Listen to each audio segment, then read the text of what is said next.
ನಮಸ್ಕಾರ. GTV news ಕನ್ನಡಕ್ಕೆ ಸ್ವಾಗತ. ನಾನು ನಿಮ್ಮ ವೆಂಕಟೇಶ್.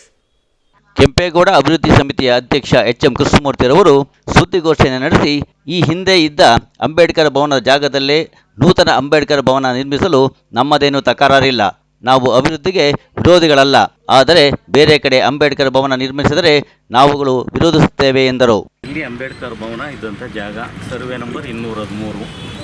ಇದರಲ್ಲಿ ನಮ್ಮ ಸರ್ಕಾರದ ಅಂಬೇಡ್ಕರ್ ಭವನದ ಹೆಸರಿನಲ್ಲಿ ಇರುವಂಥ ಆಸ್ತಿ 69.83 ಮೀಟ್ರು ಇಂಟು 90 ಮೀಟ್ರು. ಈ ಮಧ್ಯದಲ್ಲಿ ಚೆಕ್ ಬಂದಿದ್ದಕ್ಕೆ ಪೂರ್ವಕ್ಕೆ ರಸ್ತೆ, ಪಶ್ಚಿಮಕ್ಕೆ ತಾಲೂಕು ಕಚೇರಿ, ಉತ್ತರಕ್ಕೆ ಪಶು ಆಸ್ಪತ್ರೆ, ದಕ್ಷಿಣಕ್ಕೆ ಮಾಗಡಿ ಕುಣಗಲ್ ರಸ್ತೆ. ಈ ಮಧ್ಯದಲ್ಲಿರುವಂಥದ್ದು 213ನೇ ಸರ್ವೆ ನಂಬರ್ನಲ್ಲಿರುವಂಥ ಈ ಜಾಗದಲ್ಲಿ ನಮಗೆ ಚೆಕ್ ಬಂದು, ಇವತ್ತು ಅಂಬೇಡ್ಕರ್ ಭವನ ಕಡ್ಡ ಬರ್ತಾರೆ, ಕೃಷ್ಣಮೂರ್ತಿಯವರು ಜಯರಾಮ್ ಅಡ್ಡ ಬರ್ತಾರೆ, ಇವರು ದಲಿತ ವಿರೋಧಿಗಳು, ಅಂಬೇಡ್ಕರ್ ವಿರೋಧಿಗಳು ಅಂತ ನಮಗೆ ಸಿಕ್ಕ ಕಡೆ ಹೇಳ್ತಾವ್ರೆ. ಇದು ಅಂಬೇಡ್ಕರ್ ಭವನ ಈ ಜಾಗ. ಇಲ್ಲಿ ಯಾವ ಮರನೂ ಇಲ್ಲ, ಯಾವ ಗಿಡನೂ ಇಲ್ಲ. ಇದು ಕಟ್ಟೋಕ್ಕೆ ನಮ್ದು ಯಾವ ತೊಂದರೆನೂ ಇಲ್ಲ.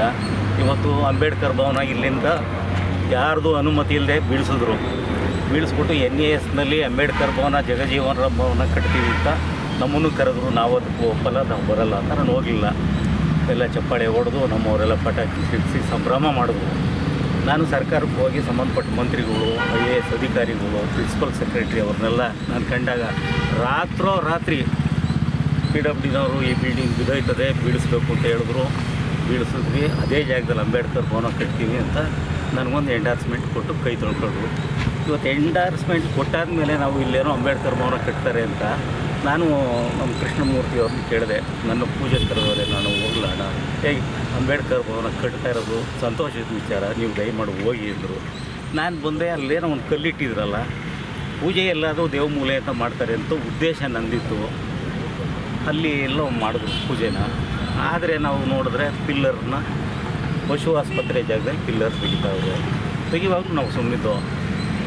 ಅಲ್ಲಿ ಯಾಕೆ ತೆಗೆದ್ರು, ಅಲ್ಲಿ ಯಾಕೆ ಕಟ್ದವ್ರೆ ಅಂತ ನಾನು ಸಂಬಂಧಪಟ್ಟವ್ರನ್ನ ಕೇಳಿದ್ರೆ, ಇದು ಪುರಸಭೆ ಶಾಪಿಂಗ್ ಕಾಂಪ್ಲೆಕ್ಸ್ ಕಟ್ತಾರಂತೆ.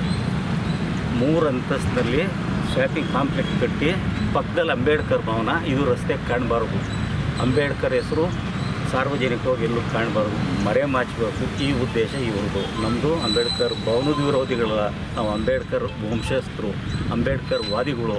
ಅಂಬೇಡ್ಕರೇ ನಮಗೆ ಉಸಿರು, ಅಂಬೇಡ್ಕರೇ ನಮ್ಗೆ ಅಸ್ಮಿತತೆ. ನೀವು ಅಂಬೇಡ್ಕರ್ ಭವನ ಇರೋ ಜಾಗದಲ್ಲಿ ಕಟ್ಟಿ, ನಮ್ಮ ಸರ್ವೆ ನಂಬರ್ ಜಾಗದಲ್ಲಿ ಕಟ್ಟಿ, ನಮ್ಮದು ಅಭ್ಯಂತರ ಇಲ್ಲ. ನೀವು ಈ ಥರ ಏನೋ ಮಾಡೋಕ್ಕೆ ಹೋಗ್ತಿರಲ್ಲ ಕುತಂತ್ರಗಳನ್ನ, ನೀವು ಅಂಬೇಡ್ಕರ್ ವಿರೋಧಿಗಳು. ಇದನ್ನು ನೀವು ಎದುರಿಸ್ತೀರಾ. ಮುಂದಿನ ಚುನಾವಣೆ ಅಂತ ಬರ್ತದೆ. ಪ್ರತಿ ಅಂಬೇಡ್ಕರ್ ಮಕ್ಕಳಿಗೆ ಈ ವಿಚಾರನ ನಾವು ಬಹಿರಂಗವಾಗಿ ಹೇಳ್ತೀವಿ. ಅಂಬೇಡ್ಕರ್ಗೆ ಮಾಡಿರೋಂಥ ಮೋಸ, ಅಂಬೇಡ್ಕರ್ ಮಾಡಿದಂಥ ದ್ರೋಹ, ಅಂಬೇಡ್ಕರ್ ಹೆಸರಿನಲ್ಲಿ ಮಾಡ್ತಾ ಇರುವಂಥ ಲೂಟಿ, ಈ ಲೂಟಿಕೋರರಿಗೆ ನಾವು ತಕ್ಕ ಪಾಠವನ್ನು ಕಲಿಸೋವಂಥ ದಿನ ಭಾಳ ಹತ್ತಿರದಲ್ಲಿದ್ದಾವೆ. ಇದ್ರ ಬಗ್ಗೆ ನಮ್ಮ ನಾಯಕರು ಸಾಕಷ್ಟು ಈ ಬಗ್ಗೆ, ನಾವೇನು ಅಂಬೇಡ್ಕರ್ ವಂಶಸ್ಥರು ನಾವಿರ್ತೀವಿ, ನಮಗಿಂತ ಹೆಚ್ಚು ಕಾಳಜಿ ವಹಿಸ್ತವರು. ಅಂಬೇಡ್ಕರ್ ಭವನ ಶಿಥಿಲ ಆಗಿಲ್ಲ, ಅದನ್ನು ದುರಸ್ತಿ ಇರೋದನ್ನೇ ಮಾಡಿ ಅಂತ ಅವರು ಸಾಕಷ್ಟು ಮನವಿ ಮಾಡಿದ್ರು. ಅದು ಏಕಾಏಕಿ ಹೊಡೆದಾಗಿ ಇವತ್ತು ಈ ಸ್ಥಿತಿಗೆ ಬಂದು ನಾವು 6 ಕೋಟಿನಲ್ಲಿ ಕಟ್ತಾ ಇದ್ದೆ, ಇವ್ರು ಕಟ್ಟಕ್ಕೆ ಬಿಡ್ತಾ ಇಲ್ಲ. 6 ಕೋಟಿನಲ್ಲಿ ಕಟ್ತಾ ಇದೆ, ಕೋಟಿನಲ್ಲಿ ಇವ್ರು ಲೆಕ್ಕಕ್ಕೆ ಎಲ್ಲ ಬಿಡಿ ಈ ಥರ ಮಾತಾಡಿದ್ದಾರೆ. ಇದ್ರ ಬಗ್ಗೆ ವಿಸ್ತಾರವಾಗಿ ನಮ್ಮ ನಾಯಕರಾದ HM ಇವತ್ತು ಒಂದು ಕಡೆಯಲ್ಲಿ ಅಂಬೇಡ್ಕರ್ ಪ್ರತಿಮೆ ಪಕ್ಕದಲ್ಲಿ ಆಗಿದ್ದಂಥ ಅದೊಂದು ಅಪಮಾನದ ಕೆಲಸ. ಇನ್ನೊಂದು 2ನೇ ಸಾರಿ ಬಂದು ಇವತ್ತು ಇಲ್ಲಿ ಇದೇ ಜಾಗದಲ್ಲಿ ಇವತ್ತು ಅಂಬೇಡ್ಕರ್ ಭವನ 1998ರಲ್ಲಿ ಇದಕ್ಕೆ HM ರೇವಣ್ಣವ್ರದ್ದು ಮತ್ತು ಈಗಿನ ಮಾಜಿ ಪರಸ್ಪರ ಅಧ್ಯಕ್ಷ PV ಸೀತಾರಾಮ್ ಅವ್ರ ಶ್ರಮ ಇತ್ತು. ಇವತ್ತು ಜಾಗ ಕೊಡ್ಬೇಕಾದ್ರೆ ಇದ್ರ ಬಗ್ಗೆ ಸುಮಾರು ವಿರೋಧ ಇತ್ತು. ಅವತ್ತಿನ ಕೂಡ ಬೇಡಿ ಅಂತ ಇಲ್ಲಿ ಇದೇ ಜಾಗದ ಮಧ್ಯದಲ್ಲಿ ಒಂದು ಇದಿತ್ತು, ಒಂದು ಸಣ್ಣ ಅಂಗನವಾಡಿ ಇತ್ತು. ಆ ಅಂಗನವಾಡಿನ ತೆರವು ಮಾಡ್ಸೋಕೆ ಅವತ್ತಿಗೆ ಸುಮಾರು ಹೋರಾಟ ಆಗಿದ್ದು. ನಮ್ಮ ದಲಿತರ ಹೋರಾಟವೇ ಅನ್ಕೋಬೇಕಿದೆ ಹೆಚ್ಚು ಕಡಿಮೆ. ಅವತ್ತು ನಮ್ಮ ಜಯರಾಮಣ್ಣರಾಗಿರ್ಬೋದು, ನಾವು ಯಾರು ರೇವಣ್ಣರ ಜೊತೆಗಿದ್ದೋ ಅವರೆಲ್ಲ ಅವತ್ತಿದ್ದು ಈ ಜಾಗನ ಅವತ್ತು ಒಂದು 150 ಅಡಿ ಇಂಟು ಏನೋ ಒಂದು ಡೈಮೆನ್ಷನ್ ಇದೆ, ಅಷ್ಟನ್ನು ನಮಗೆ ಅವತ್ತು ರೆಸಲ್ಯೂಷನ್ ಮಾಡಿ ಪುರಸಭೆಯಲ್ಲಿ ನಮ್ಮ ಕೈಗೆ ಒಂದು ಕಾಪಿ, ಖಾತಾ ಎಕ್ಸ್ಟ್ರಾಕ್ಟ್ ಎಲ್ಲ ಕೊಟ್ಟು ಅದಕ್ಕೆ ಅವತ್ತು ರೇವಣ್ಣವರೇ ಇದನ್ನು ಉದ್ಘಾಟನೆ ಮಾಡಿದ್ರು. ಸರ್ಕಾರದಿಂದ ಕೊಟ್ಟಿದ್ದು ಅವತ್ತು ಬರೀ 5 ಲಕ್ಷಕ್ಕೆ ಅವತ್ತು ಏನು ನೀವೆಲ್ಲ ಇಷ್ಟೊಂದು ಹೇಳ್ಬಿಟ್ರೆ ಒಂದು ಸಂಘದಾಗ ಕಟ್ಟೋಣ, ಒಂದು 5 ಲಕ್ಷಕ್ಕೆ ಆಗೋಷ್ಟಕ್ಕೆ ಕಟ್ಟೋಣ ಅಂತ ರೇವಣ್ಣವ್ರು ವಾದ. ನಾವು ಜಯರಾಮಣ್ಣರು ನಮ್ಮವ್ರಿಗೂ ಸುಮಾರು ಲೀಟ್ರ್ಗಳಿದ್ದವು. ನಮ್ಮ ವಾದ ಇಲ್ಲ, ನೀವು ದೊಡ್ಡದಾಗೆ ಕಟ್ಟಬೇಕು ಅಂತ ಹೇಳಿ ಅವಾಗ ಎಲ್ಲಿ ತಂದುಬಿಡ್ತಿರೋ ದುಡ್ಡು, ಅದೇನು ಮಾಡೋಕ್ಕಾಗಲ್ಲ ಕಣೋ ಅಂತ ಅವರು 150 ನಮ್ಮ ಮೇಲೆ ಗರಂ ಆದರು. ಆ ನಂತರಕ್ಕೆ ಹೋಗಿ ಬಿಂಬಾರಾಯ್ಕರ್ ಇದ್ದಾರೆ, ಅವರು ಅವತ್ತು ಇವರಿದ್ರು, ಯಾರು 5 ಲಕ್ಷ ಕೊಟ್ಟು ರಾಜ್ಯಸಭಾ ಸದಸ್ಯರಿದ್ರು. ಆಮೇಲೆ ನಮ್ಮವರು KB ಕೃಷ್ಣಮೂರ್ತಿ ಅಂತ ರಿಟೈರ್ಡ್ ಹೈಕೋರ್ಟ್ ಜಡ್ಜ್ ಅವ್ರ ಮಗ, ಅವರು KB ಕೃಷ್ಣಮೂರ್ತಿ, ಅವರು 5 ಲಕ್ಷ ಕೊಟ್ಟು ರಾಜ್ಯಸಭಾ ಸದಸ್ಯರು, ಅವರು 5 ಲಕ್ಷ. ರೆಹಮಾನ್ ಕೊಟ್ಟರು, KC ಕೊಂಡಯ್ಯನವ್ರು ಕೊಟ್ಟರು. ಅವಾಗ ಇದು ಟೋಟಲ್ ಏನೋ ಒಂದು 55-60 ಲಕ್ಷಕ್ಕೆ ಇಲ್ಲೊಂದು ಕಟ್ಟಡ ನಿರ್ಮಾಣ ಆಯಿತು. ಆ ನಿರ್ಮಾಣ ಆಗಿದ್ದ ಈ ಭ್ರಷ್ಟ ಪುರಸಭೆಯವರು ಅದನ್ನ ಕರೆಕ್ಟಾಗಿ ಮೇಂಟೈನ್ ಮಾಡ್ದೇನೆ ಅದ್ರ ಮೇಲೆ ಬಿದ್ದಂಥ ಎಲೆ ಕಸ ಕಡ್ಡಿಗಳಿಂದ ಎಲ್ಲ ಸೋರೋದು ಹಾಳಾಗೋಗ್ತು. ಆ ನಂತರಕ್ಕೆ ಅದಕ್ಕೆ ಕಾಂಪೌಂಡು ಮತ್ತು ಒಳಗಡೆ ಏನೋ ಮಾಡ್ತೀವಿ ಅಂತ ಹೇಳ್ಬಿಟ್ಟು 14 ಲಕ್ಷ ಅಂಬೇಡ್ಕರ್ ಸ್ಟ್ಯಾಚ್ಯೂಗೆ ಅಂತ ಇಟ್ಟಿದ್ರು. ಆ ಸ್ಟ್ಯಾಚ್ಯೂ ಏನಾಯಿತು, ತಾಲೂಕು ಆಫೀಸ್ ಮುಂದೆ ಮಾಡಬೇಕು ಅಂತ ಹೊರಟಾಗ ಅಲ್ಲಿ DC ಅವರು ಮತ್ತು ಸರ್ಕಾರದವರು ಅವತ್ತಿನ ಕಾಲಕ್ಕೆ ಪರ್ಮಿಷನ್ ಕೊಡಲಿಲ್ಲ 2014ರಲ್ಲಿ. ಆ ನಂತರಕ್ಕೆ ಏನು ಮಾಡಿದ್ವಿ, ಕಾಂಪೌಂಡು ಮತ್ತು ಇಂಟೀರಿಯರ್ ಏನೋ ಮಾಡ್ತೀವಿ ಒಳಗಡೆ ಇಟ್ಬಿಟ್ಟು ಅದನ್ನು 14 ಲಕ್ಷ ಬಳಸ್ಬಿಟ್ಟು ಅದು ಮಾಡಿದ ಒಂದೇ ಒಂದು 2-3 ತಿಂಗಳಿಗೇ ಅದು ಎಲ್ಲ ಸೋರಕ್ಕೆ ಸ್ಟಾರ್ಟ್ ಆಯಿತು. ಆ ನಂತರಕ್ಕೆ ಇದು ಮೇಂಟೈನ್ ಮಾಡ್ದೇನೆ ಆಮೇಲೆ ಇದಕ್ಕೊಂದು ಕಮಿಟಿ ಮಾಡಬೇಕಾಗಿತ್ತು. ಅಷ್ಟು ವರ್ಷ ಒಂದು ಕಮಿಟಿ ಆಗಬೇಕಾಗಿತ್ತು ಈ ಭವನ ಮೇಂಟೆನೆನ್ಸ್ಗೆ. ಆ ಕಮಿಟಿನೂ ಸುಮಾರು ಸಾರಿ ನಾವೆಲ್ಲ ಮನವಿ ಮಾಡೋದು, ದಲಿತ ಮುಖಂಡರು ಬೇರೆಯವರು ಎಲ್ಲರೂ ಮಾಡೋದಿದ್ದಕ್ಕಾಗಿ. ಅವತ್ತು ಅವರು ಅದಕ್ಕೆ ಅದು ಕೊಡಲಿಲ್ಲ. ಆ ನಂತರಕ್ಕೆ ಅದೇನು ತಲೆಗೆ ಬಂತು, ಈಗ ಇದನ್ನು ಇದ್ದಂಥ ಜಾಗದಲ್ಲಿ ಇವಾಗ ಡೆಮಾಲಿಷ್ ಮಾಡಿಬಿಟ್ಟು ಇವತ್ತು ನಾನು ಹೊಸ್ದಾಗಿ 600 ಕೋಟಿ ಕಟ್ತೀನಿ ಅಂತ ಹೊರಟಿದ್ದಾರೆ. ಇದು ನಮ್ಮ ಜಾಗ. ಇವತ್ತು ಅವತ್ತೇನಿತ್ತು ಅದೇ ಆಗಲಿ, ಅದು ನಮಗೇನು ಹೊಸ್ದಾಗಿ ಅವ್ರೇನು ಎಕ್ಸ್ಟ್ರಾ ಕೊಡೋದು ಬೇಡ. ಏನು ಚೆಕ್ಬಂದಿ ಅವತ್ತು ನಮಗೆ ಕೊಟ್ಟಿದ್ದಾರೋ ಅದೇ ಜಾಗದಲ್ಲಿ ನಮ್ಮ ಭವನ ಆಗಲಿ. ಅದು ಬಿಟ್ಬಿಟ್ಟು ನಾವೆಲ್ಲ ಈ ಕಡೆಗೆ ದಕ್ಷಿಣ ಕಡೆಗೆ ನಾವು ಕಮರ್ಷಿಯಲ್ ಮಾಡ್ತೀವಿ ಅಂತಂದರೆ ನಾವೇನು ವ್ಯಾಪಾರಕ್ಕೆ ಇಟ್ಟಿರಲಿಲ್ಲ. ಅಂಬೇಡ್ಕರ್ ಭವನದಲ್ಲಿ ಅದನ್ನೇನು ವ್ಯಾಪಾರಕ್ಕೆ ಇಡೋಕ್ಕೆ ನಾವು ಇದೆಲ್ಲ ನಮ್ಮದೇನಿದೆ, ನಮ್ಮ ಭವನ ಮೈನ್ ರೋಡಲ್ಲಿ ಏನೋ ಅವತ್ತು ಕೊಟ್ಟಿರೋ ಜಾಗ ನಮ್ಗೆ ಉಳ್ಕಡಿ ಸಾಕಾಗ್ತದೆ. ಯಾಕೆಂದರೆ ಅವತ್ತು ಸುಮಾರು ಪುಣ್ಯಾತ್ಮರು ಜಾಗ ಕೊಟ್ಟಿದ್ದಾರೆ. ಅದು ಇದು ಹೋರಾಟದ ಜಾಗನೇ ಇದೆ, ಸುಮ್ಮನೆ ಬಂದಿತ್ತಲ್ಲ ಆ ಕಾಲಕ್ಕೆ ಅಂಥದ್ದನ್ನ ಇವ್ರು ದಯವಿಟ್ಟು ಇವತ್ತು ಇದನ್ನು ಕೆಡುಬಿಟ್ಟು ಇವತ್ತನ್ನ ಇದನ್ನು ಹಾಳು ಮಾಡೋಕೆ ಹೊರಟಿದ್ದಾರೆ.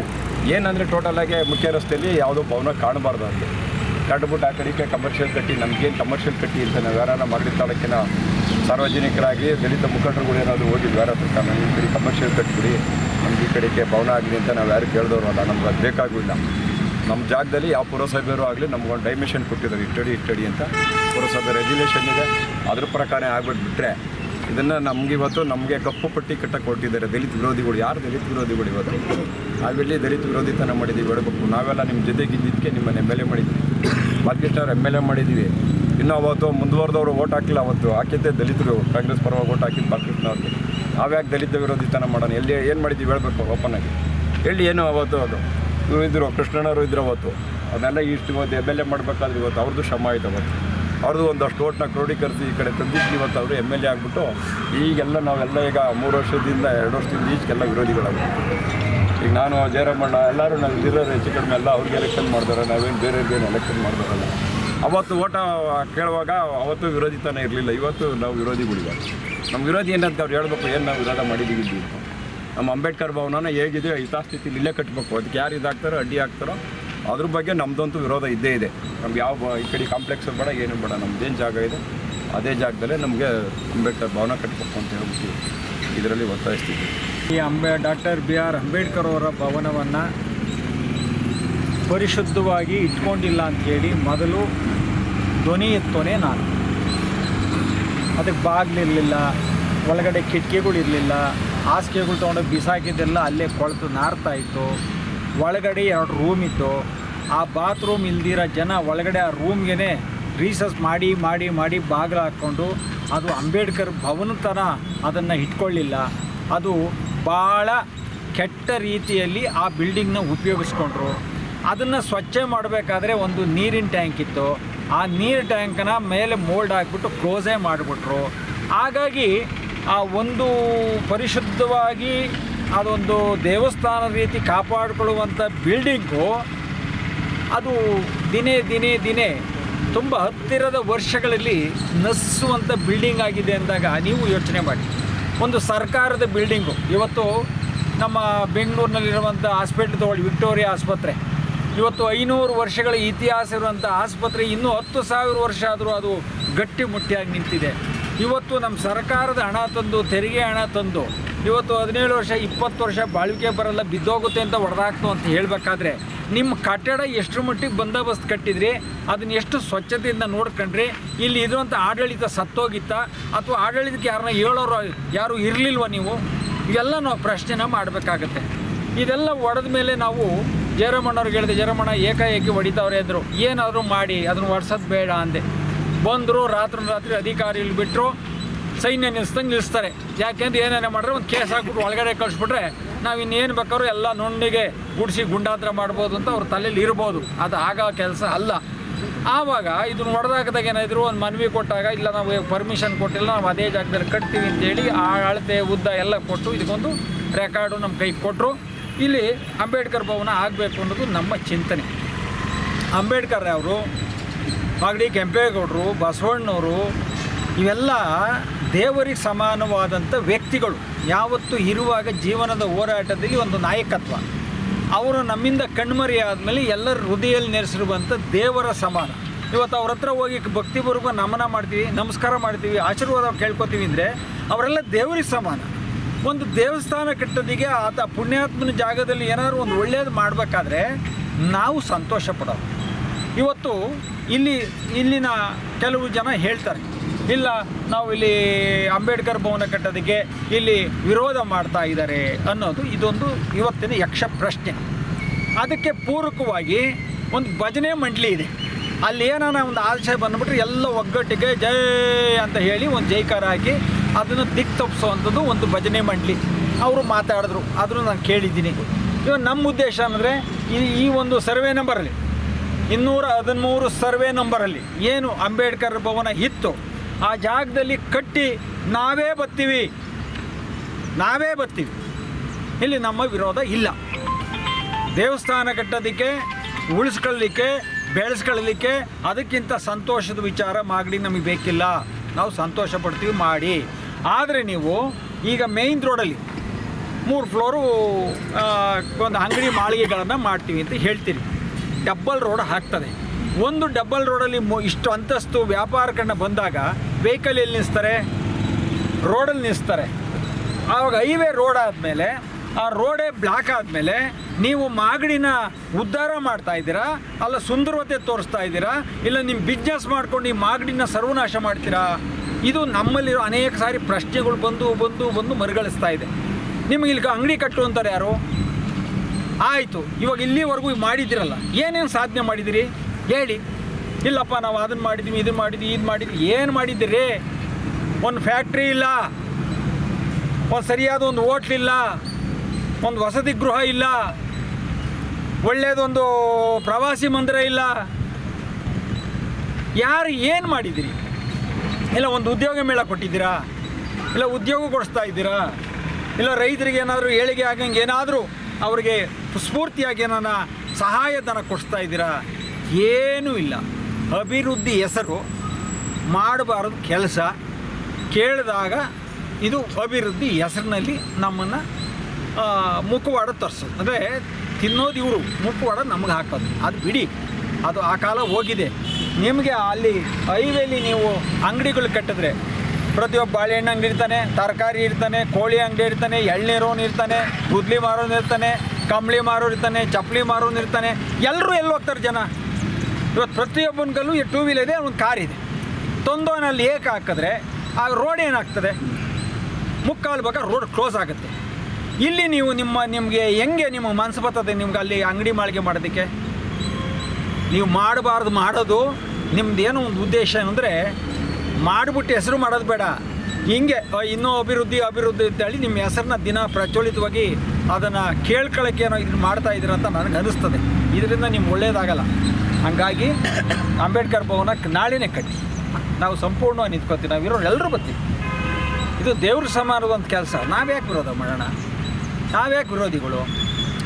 ಅದನ್ನು ಪೂರ್ತಿ ಮಾಹಿತಿ ಗೊತ್ತಾಗ ನೀವು ಮೇಲ್ಗಡೆ ಜಾಗಕ್ಕೆ ಹೋಗಿದ್ರೆ 267 ಸರ್ವೆ ನಂಬರ್ಗೆ ಹೋಗ್ಬಿಟ್ಟು ಅಲ್ಲಿ ಮರ ಕಡಿತೀವಿ, ಇಲ್ಲಿ ಗಿಡ ಕಡಿತೀವಿ, ಏನೆಲ್ಲ ಸರ್ವನಾಶ ಮಾಡೋದು ಬಿಟ್ಟರೆ ಇನ್ನೇನು ಬೇರೆ ದಾರಿನೇ ಅಲ್ವಾ? ಈಗ ಆಯಿತು, ಹಾಸ್ಪಿಟ್ಲಿಗೆ ಕಟ್ತೀನಿ ಅಂತ ಎಲ್ಲ ಮಾಡಿದ್ರೆ ಒಂದಷ್ಟು ಕೆಡು ಬಿಟ್ರಿ. ಕಟ್ತೀರೇನ್ರಿ ನೀವು? ಕಟ್ಟಲ್ಲ. ಶತಾಸಿದ್ಧವಾಗಿ ಹೇಳ್ತೀನಿ, ನೀವು ಕಟ್ಟಲ್ಲ. ಏನು ಅಂದರೆ ಹಳೆಯ ಕಟ್ಟಡ ಕೀಳೋದು, ಕಲ್ಲು ಮಣ್ಣು ಏನು ಕಂಬಿ ಸಿಗ್ತದೆ ಎಲ್ಲ ಎತ್ಕೊಂಡು ಹೋಗೋದು, ಎಷ್ಟು ಬೇಕಾದ ಗುಜರಿಗೆ ಹಾಕ್ಬಿಟ್ಟು ಏನು ಬೇಕಾದ್ರೂ ಅದೊಂದು ಧರ್ಮ ಮಾಡೋದು. ಪೂರ್ತಿ ಮಾಗಡಿನ ಸಮ ಅಂದರೆ ವಾಸ್ತು ಇಲ್ಲ, ಯಾಕೆಂದ್ರೆ ಇದೇ ಇಲ್ವಲ್ಲ, ಬಾಗಿಲೇ ಇಲ್ವಲ್ಲ, ವಾಸ್ತು ಇಲ್ದಂಗೆ ಅದನ್ನು ಮಾಡ್ತಾ ಇದ್ದೀರಿ. ಇದಕ್ಕೆ ಅಭಿವೃದ್ಧಿ ಅಂತ ಯಾರೂ ಹೇಳಲ್ಲ. ದಯಮಾಡಿ ನಾವು ಅದೇ ಜಾಗಕ್ಕೆ ಬಂದು ನಿಂತಿದ್ದೀವಿ. ನಾವೆಲ್ಲ ಮುಖಂಡರುಗಳು ಬಂದಿದ್ದೀವಿ. ನಮಗೆ ಮೇಯ್ನ್ ರೋಡಿಂದ ಅಂಬೇಡ್ಕರ್ ಭವನಕ್ಕೆ ಏನಾದರೂ ತೊಂದರೆ ಇದ್ದರೆ ನಮ್ಮಿಂದ ತೊಂದರೆ ಆಗೋದು ಬೇಡ. ನೀವು ಸಾರ್ವಜನಿಕರ ಜೊತೆಲಿ ಮಾಧ್ಯಮರ ಜೊತೆಲಿ ನಾವು ಬಂದು ಇಲ್ಲೇ ನಿಂತ್ಕೋತೀವಿ, ಕೆಲಸ ಪ್ರಾರಂಭ ಮಾಡಲಿ. ಹಿಂದೆಗಡೆ ಅವರಲ್ಲ ಭಜನೆ ಮಂಡಳಿಯವರು ಯಾರೋ ಏನು ಹೇಳಿದ್ರೆ ಇದು ಬಂದು ಭಜನೆ ಮಾಡಿ ಓ ಅಂತ ಅದನ್ನು ಫಸ್ಟ್ ನಿಲ್ಲಿಸಿ. ಈ ಭಜನೆ ಮಂಡಳಿಗೆಲ್ಲ ನಾವೆಲ್ಲ ಉತ್ತರ ಕೊಡೋಕ್ಕೆ ಹೋಗಲ್ಲ. ಯಾಕಂದ್ರೆ ನಮಗೂ ಗೊತ್ತಿದೆ ಯಾರು ಉತ್ತರ ಕೊಡಬೇಕು, ಯಾರು ಉತ್ತರ ಕೊಡಬಾರ್ದು ಅಂತ. ಈ ಭಜನೆ ಮಂಡಳಿ ಕೆಲಸ ಮುಗಿಸಿ ನೀವು ಧರ್ಮ ಮಾಡೋಂಗಿದ್ರೆ ನಿಂತ್ಕೊಳ್ಳಿ, ನೀವೇ ಬನ್ನಿ. ಭಜನೆ ಮಂಡಳಿಯವರು ಬರಲಿ, ಇಲ್ಲ ತಾಲೂಕು ಅಧಿಕಾರಿಗಳು ಬರಲಿ, ಇಲ್ಲ ಅಂದರೆ ಶಾಸಕರು ಬರಲಿ, ನಾವು ನಿಂತ್ಕೋತೀವಿ, ಕೆಲಸ ಪ್ರಾರಂಭ ಮಾಡಿ. ಇದರೊಳಗೆ ನಮ್ಮ ಯಾವ ವಿರೋಧ ಇಲ್ಲ. ಆದರೆ ತಿರ್ಗಾ 15 ವರ್ಷಕ್ಕೂ ಬಿದ್ದೋಗುವಂಥ ಈ ಅಡ್ಕಸ್ವಿ ಕೆಲಸ ಅಂತ ನಮ್ಮ ಹಳ್ಳಿ ಕಡೆ ಅದನ್ನು ಅಭಿವೃದ್ಧಿಗೆ ಮಾಡೋ ಹೆಸರಲ್ಲಿ ಅದು ಆಗಬಾರ್ದು. ಶಾಶ್ವತವಾಗಿ 100 ವರ್ಷಗಳ ಕಾಲ ಆ ಬಿಲ್ಡಿಂಗು ಶಾಶ್ವತವಾಗಿ ಇರಬೇಕು. ಅದು ಇವತ್ತಿನ ಆಧುನೀಕರಣವಾಗಿ ಒಮ್ಮೆ ಅದು ಚೆನ್ನಾಗಿರಬೇಕು ಅಂದರೆ ಒಂದು ಟೈಲ್ಸ್ ಹಾಕಿ ಒಂದು ಮಾಡಿ ಅದಕ್ಕೆ ಬಾತ್ರೂಮು ಟ್ಯಾಂಕರು ಏನೋ ಒಂದು ಮಾಡಿ ಆ ಇತಿಹಾಸವನ್ನು ಒಂದು ಉಳಿಸಿದ್ರೆ ಅಟ್ಲೀಸ್ಟ್ ಒಂದು 100 ವರ್ಷ ಬೇಡವಾ? ನೀವು 100 ವರ್ಷದೆಲ್ಲ 3 ವರ್ಷ ಚಿಂತನೆ ಮಾಡ್ತಾ ಇಲ್ವೇ? ಇವತ್ತೆಲ್ಲ ಮಾಡಿದಿರಲ್ಲ, ನಿಜವಾಗ್ಲೂ ಕಟ್ತೀರಾ? ಇಲ್ಲ. ಆಯಿತು, ಅದು ಆಗುತ್ತೋ ಬಿಡುತ್ತೋ ಬೇಡ, ಕಟ್ಟಿ. ನಾವು ಅಂಬೇಡ್ಕರ್ ಭವನ ಕಟ್ಟೋದಕ್ಕೆ ನಾವು ಸಂಪೂರ್ಣವಾಗಿ ಬೆಂಬಲ ಜೊತೆಯಲ್ಲಿ ನಿಂತ್ಕೋತೀವಿ. ನೀವು ಯಾವತ್ತು ಕರೆದ್ರೂ ಮಾಧ್ಯಮ ಮಿತ್ರರು ನೀವು ಒಂದು ಮಾತು ಹೇಳಿದ್ರು ನಾವು ಬರ್ತೀವಿ, ಪ್ರಾರಂಭ ಮಾಡಲಿ ಅಂತ ಹೇಳಿ ನಾವು ಆಶಿಸ್ತೀವಿ. ಅಂದರೆ ಆ ಕೆಲಸಕ್ಕೆ ನಾವು ಆಶಿಸ್ತೀವಿ. ಇದು ಯಾರು ನಾವು ವಿರೋಧಿಗಳಲ್ಲ. ತಪ್ಪು ಮಾಡೋದು ಎಡಗೈ, ತೋರಿಸೋದು ಎಡಗೈ. ಆ ಎಡಗೈ ಕೇಳ್ತಿರುತ್ತೆ, ಬಲಗೈ ತೋರಿಸ್ತೀರಾ, ಎಡಗೈ ತೋರಿಸ್ತೀರಾ ಅಂದರೆ ನಿಮ್ಮ ಒಬ್ಬರಿಗೇನ ಈ ಕೈ ನೀಲಿ ಇಕ್ಕೋದು ಎಲ್ರಿಗೂ ತೋರಿಸಿರೋದು?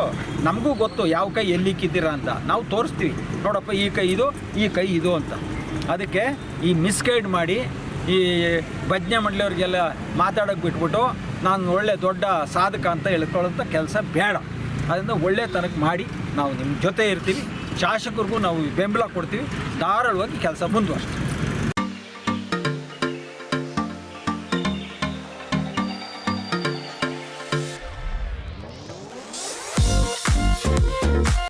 ಇದು ಇವತ್ತಿನ ಮಾಗಡಿಯ ಸುದ್ದಿ ಸಮಾಚಾರ. ನಿರಂತರ ಸುದ್ದಿ ಸಮಾಚಾರಕ್ಕೆ ವೀಕ್ಷಿಸಿ ನಿಮ್ಮ GTV ನ್ಯೂಸ್ ಕನ್ನಡವನ್ನು. ವಂದನೆಗಳು.